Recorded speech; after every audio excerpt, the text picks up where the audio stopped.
Good morning, everyone. It's Joker, and today we are back with another slime video.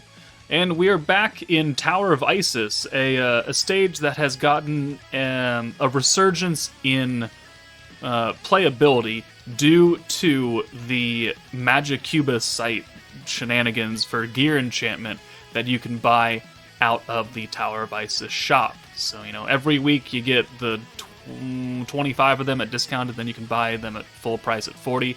But Isis coins are now a hot commodity because people want to enchant their gear to do more damage, to survive longer, to have more HP. So I figured we would come back into Tower of Izis, and I would again show you my favorite not link leveling, that's Dokkan, but my favorite stage to grind, which is floor 55.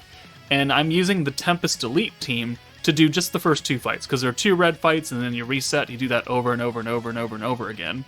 But I was recently informed by someone in my Discord, Erdrick, who says that floor 46 actually has a bit better return on investment for stamina consumed. Because if you go down here, and you just go in a straight line, you got one fight, you got a portal, which is a waste of stamina, technically, three stamina, but then you go here, and then you got a red fight, and you have a boss. Or, if you can take this red fight as well, and it'll be 1, 2, 3, 4 fights with the boss drops, which are pretty considerable. So I was like, okay, we'll test it out, and we'll figure out, how good it actually is. So I've been doing this with a different team, because now we're going through a bunch of stages, and I want to use a different team. So instead of using the Wind Tempest Elite that I would normally use, it's going to be this light magic team led by the new Protector Velzard, because Bride Mirren, she ain't it. She's old as crap now. So we got the first red fight here. We'll advance here, and I'll show you the team I use for floor 55 just in case you're curious. It's this team. So Trainee, led by, with Wind Shuna, and having physical Wind Lumi means that you start with 36 points, which means you can use Shuna's full convert, because all three of these characters are on Tempest Fleet, so you get a full hand of blues, and you just do that over and over again. And you could try it for this stage as well, but it doesn't work out quite as well, because there's a space fight in here, and the boss nerfs blues, so sometimes it doesn't work. But we're going to run this team. We've got Protector Velzard, Vengeance Veldora, Free-to-Play Soka, old OG release Shuna, Bride Shuna, and Light Millum. So, and we've got Protection Gauge, Protection Gauge, Protection Gauge. And this team works out very well, because as long as you can get some decent RNG with Shuna in the back, you can bring her into Steel Orbs on turn 1, then you're pretty much guaranteed, because it's either going to get her ult, or get you a lot of points, or get you a Protector. So here, we've got 3 Shunas, perfect, so we'll go ahead and swap her out for Bride Shuna. 30 points Steel right here. This will get us the ult. It won't get us Velzard, but that's okay. We do have type advantage right now against this Dark Hawkero clone, whatever the hell. Okay, counters, whatever. And then, we can just ult him after this and he'll die. So yeah, he almost dies there. Alright, sure, whatever. He attacks me. Yeah, there we go. 1, 2 hits. And then we just ult him. So boom, there's stage 1 out of the way. And we do have the Union boost for the 20% extra drops in Tower of Izis. So you can see right here, 84 coins, 42 coins for the challenges, because we're only using a light magic team, and then an extra 17 for that 20% bonus from the 84. So we're just getting extra coins now, and that is very much what I like to see as far as grinding. So if your Union has the Tower of Izis drop rate right here, increase amount of item drops gained in Loop by 20% for 6 hours, then you should coordinate with your Union and be like, alright, we're dropping this, we're dropping the attack buff and the weakness strike buff for Loop, and just grind that and get as many coins as possible. So now we'll go with the teleporter, 3 stamina, it is down the drain unfortunately, but now, if your team isn't as strong, you can just go straight ahead and take on the center one, and then take on the boss. But my team is actually pretty good, so we can deviate and go to this fight right here, and then cut back. So we're adding another fight on, which is just more coins. And it really, it's the same red fight, so you can either take it or leave it. You won't use any stamina, but you won't get the rewards. It's totally up to you. But, you know, if your team isn't as strong and you're low on HP or whatever, you're not confident, then you don't have to take this Kirara, I think that's her name. I don't remember. But we do have another good hand of Shuna that we can trade out for a full handful of Shuna, and we can go ahead and send it. We're also going to bring Milim in for Sokka because we do get binded on turn 1 after, you know, when she attacks us, so I want to bring our buffer in now. If you don't have Vengeance Veldora, don't worry about it. He's very unnecessary here. He's literally doing nothing for us except being a light magic character. If you have Blanc, you can bring her. Like, literally, the only people here that actually matter are Velzard, Milim, and Shuna. Like, that's it. That's the core of this team. Anything else is just fun cherries on the top. Because as you can see, Sokka didn't do anything, other Shuna didn't do anything, and Veldora didn't do anything. So don't feel bad like, oh, I can't run the team, I'm missing 3 of them. It's like, no, just put other light units in. Hinata, Blanc, Leon, Lumi, Raphael. It literally does not matter. Just Velzard, Shuna, Milim. That's it. So there we go. We cleared that in 2 turns as well. We'll move on now back to the center stage and take on this fight. And then we will move forward to the boss fight after that, which is a bit more challenging because he does hit, it's Diablo, he hits very hard, and he nerfs both oranges and blues, so you can get unlucky. Even with 6 orbs of Shuna, like, sometimes things just don't work out.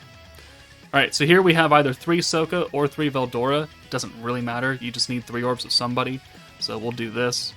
And Carrion doesn't even attack you on turn 1, he just buffs his ult, so it's pretty much a free turn.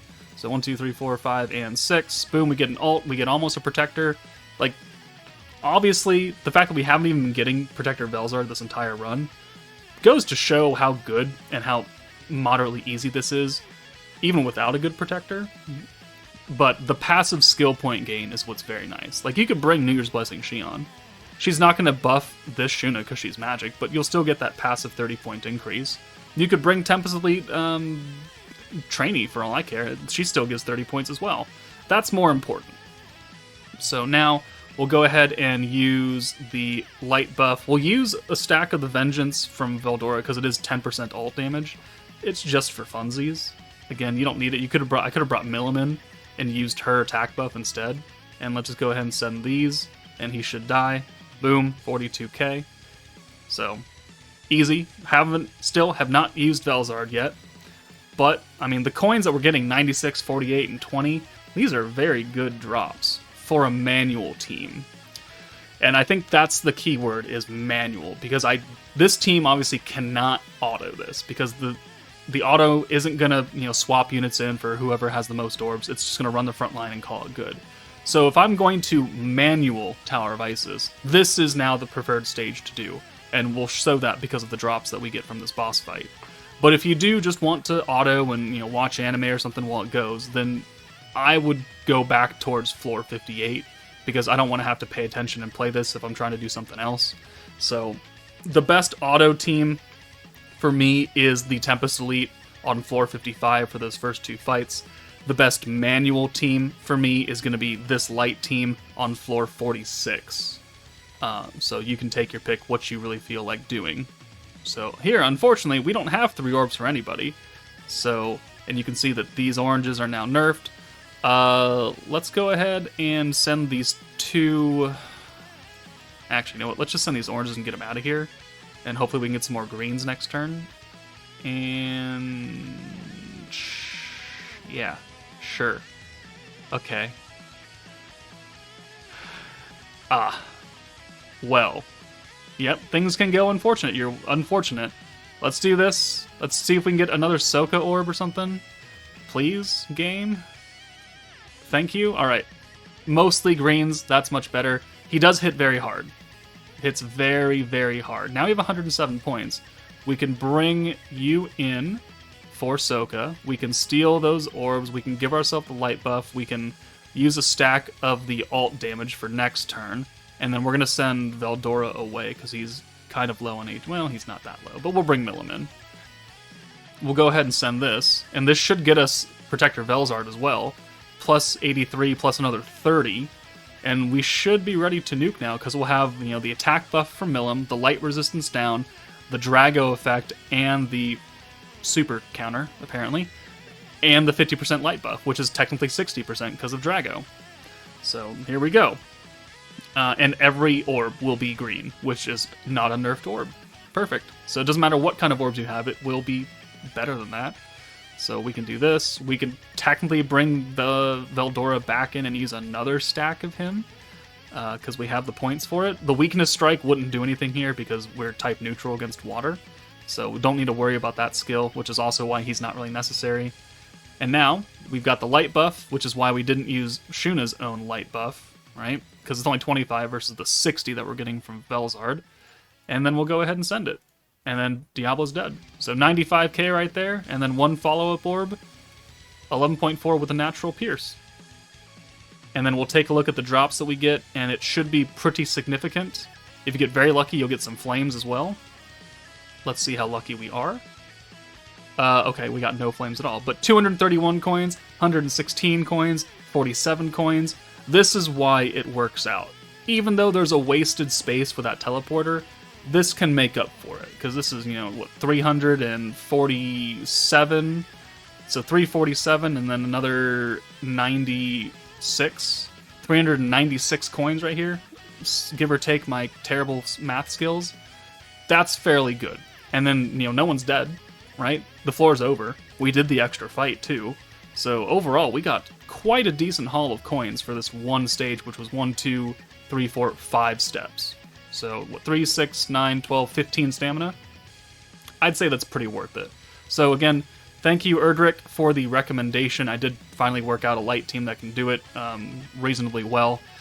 But that's what I am going to use. Again, if I'm going to manual this, I'm going to do this floor with a light team. If I'm going to auto, then I will do it on 455 using that Tempest Elite Wind team. And it's totally up to you and what you can do as well. And also how far you actually are in tower. But those are my go-to recommendations for farming coins, especially with that Union buff now. But let me know if this video helped you out, guys. That's it from me. Take it easy, and I'll see you all later.